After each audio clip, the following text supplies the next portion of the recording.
Hey guys, we're going to be talking about the bass Big Muff fuzz pedal from ElectroHarmonix. If you just want to hear the pedal and you don't want to hear me talk or anything like that, then click on the annotation. It'll take you directly to that part of the video, and it'll just be the pedal by itself making all the noise, and my talking will be out of it. So this is a fuzz pedal, and it's advertised as a distortion pedal because it can get that intense.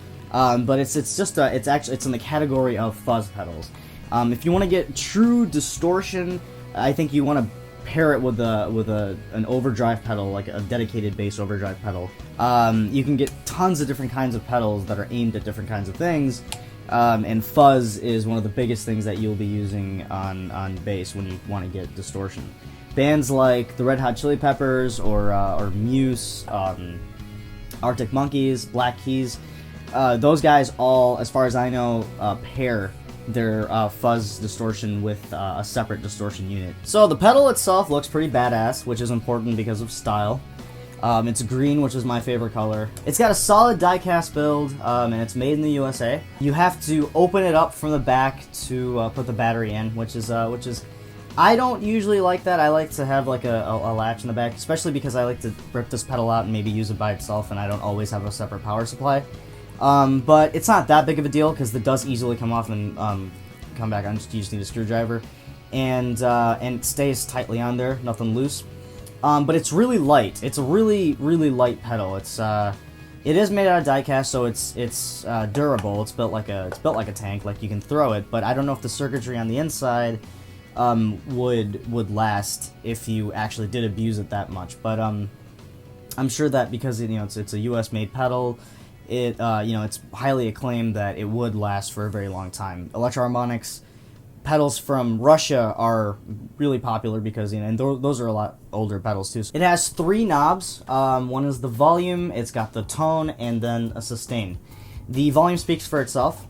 The tone is just the amount of attack, the amount of treble that you're gonna get. If you want to kind of roll it all the way back, you'll get like a really bassy, kind of thumpy, cruddy tone.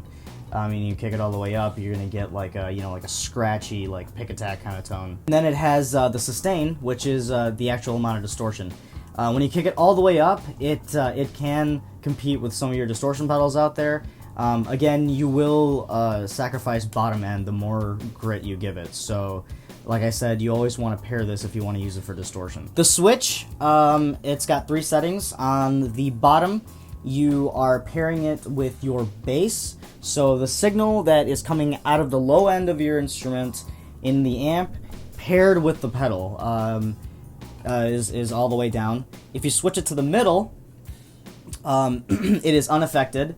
So it's just the pedal by itself. You will get a little bit of bass loss, so you will get low end loss, and that setting is really for places where you have a bass signal that's so loud on bass that that you're already rolling back on the EQ. You want to click it to the middle channel so that it doesn't add any extra low end. Where you want to blow out the speakers. So that's kind of a safe. You always want to have it on the middle setting whenever you click this pedal on. And then when you switch it all the way up, you're getting a bass boost from the pedal. So it's just it's an affected bass boost that is an EQ built in the box. And it's not the bass that you're getting from your amp, more so a bass that you're getting from the pedal itself, which I think is really cool. Which is which works with certain sounds. I like to click on there when I'm using just this pedal by itself for the entire song. I keep it on the bass boost from the pedal, and if I'm going to click this on in between, when I'm playing it in a passage, then I'll click it all the way down and pair it with my bass channel. Then, of course, it's got the instrument input in, and it's got 2 split 1/4-inch outputs. One is the effect out, which means that whatever comes out of there is going to be affected by the distortion on the pedal. And then there's a dry out if you want, let's say, maybe some pedals that are in the way that are going to go straight to the front of the house, that is going to go into a clean signal. It'll be an unaffected tone even if the pedal is on if you go through the dry out.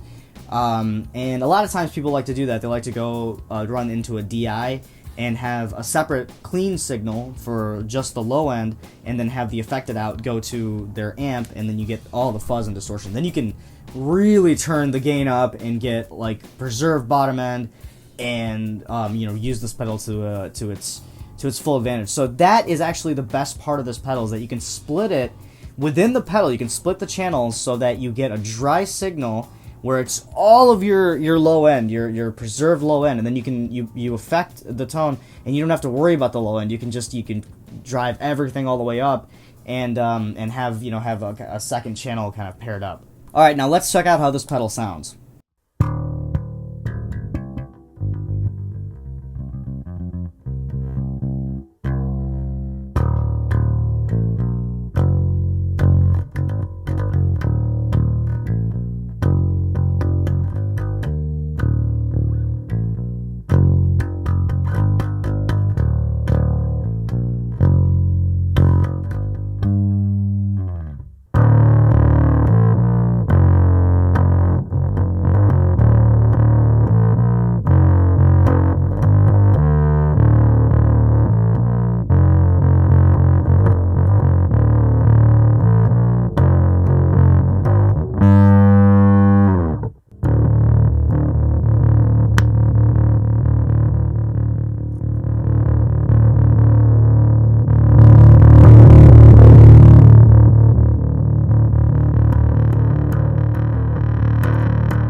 This is the best fuzz pedal that I have heard when it comes to just fuzz in this price range. There are certain bass fuzz pedals that are $200, $300, $400 that are, you know, that are far superior, but again, this is the best in its price range that I have heard. I think that you will need to pair it with a separate overdrive unit, just if you want to kind of get an extra grit on the maximum, unless you do want to split the channels and preserve the low end. Again, that's if you're really keen on keeping the low end and having an overdrive unit, especially if this is your only overdrive unit. But that gives it, that actually makes it so that this is the most versatile that this pedal can get, without having a graphic EQ built into the pedal. Also, this is a very well-known pedal, and that's something that if you have an effects unit, you always want to look at something that everybody has. And the reason that I say that is, if anything goes wrong with it, or if there's a common complaint, or you know, if there's a general consensus about the actual product, it's all over the internet. You're gonna get information everywhere. So if there's anything wrong with this, and you troubleshoot it, you go on Google and you're like, I'm not getting this sound, or there's a wiring problem, there's probably going to be forums and things that are all over Google about this particular fuzz pedal, compared to some of the lesser well-known fuzz pedals, and most equipment like that. And that's something that I like. Again, I said on everything. So the wah pedals that I use, the amps that I use, anything that I generally like to use, I like to have a lot of information about it outside, so that I know as much as I can about the pedal. As far as the cons about the pedal, I just wish that it had an EQ, but then again, it would cost a little bit more. There is a deluxe bass muff that does have a lot more features on it, so you can get that. But I wish that this actually had a bass and treble knob added to it. But other than that, I think that there are no complaints whatsoever on this pedal, and even the things that I want on there are just me adding things to the things on the do not like list. But it's a very nice standalone fuzz pedal, and it gets really gritty and it preserves the low end just nicely, just enough to get you by. And if you're really keen about the low end, like I said, you have the option to even split the channel. But it does a great job in preserving the low end compared to just a fuzz pedal for guitar, or even the other fuzz pedals in this price range.